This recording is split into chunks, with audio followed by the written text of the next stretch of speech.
వైఎస్ఆర్ జిల్లాలో 16 ఏళ్ల విద్యార్థిని కీర్తనను ప్రేమోన్మాది దారుణంగా గొంతు కోసి హత్య చేయడంపై మాజీ సీఎం వైఎస్ఆర్సీపీ అధ్యక్షుడు వైఎస్ జగన్ దిగ్భ్రాంతి వ్యక్తం చేశారు. మహిళలు, బాలికలపై ఇలాంటి దాడులను ఎట్టి పరిస్థితుల్లోనూ క్షమించరాదు అన్నారు. కూటమి ప్రభుత్వ నిర్లక్ష్యం వల్లే ఇలాంటి ఘటనలు జరుగుతున్నాయన్నారు. రాష్ట్రంలో మహిళలపై దాడులు, హత్యలు పెరుగుతూ ఉన్నా ప్రభుత్వం కనీస చర్యలు తీసుకోవడం లేదు అన్నారు. టీడీపీ పాలనలో మహిళలకు భద్రత కరువైంది అన్నారు. వ్యవస్థపై నేరస్తులకు ఎలాంటి భయం లేకుండా పోయింది అన్నారు వైఎస్ జగన్. ఇలాంటి ఘటనలు వరుసగా జరుగుతున్నా ముందస్తు చర్యలు తీసుకోవడంలో ప్రభుత్వం పూర్తిగా విఫలమైందని విమర్శించారు. చంద్రబాబు మాటలే తప్ప కఠిన చర్యలు శూన్యము అన్నారు వైఎస్ జగన్.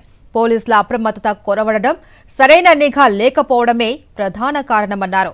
దారుణానికి పాల్పడిన నిందితుడిని కఠినంగా శిక్షించాలి అని ఫాస్ట్ ట్రాక్ కోర్టులో కేసు నమోదు చేసి వేగంగా న్యాయం జరిగేలా చూడాలి అన్నారు వైఎస్ జగన్. బాలిక కీర్తన కుటుంబానికి ప్రగాఢ సానుభూతి తెలియజేశారు.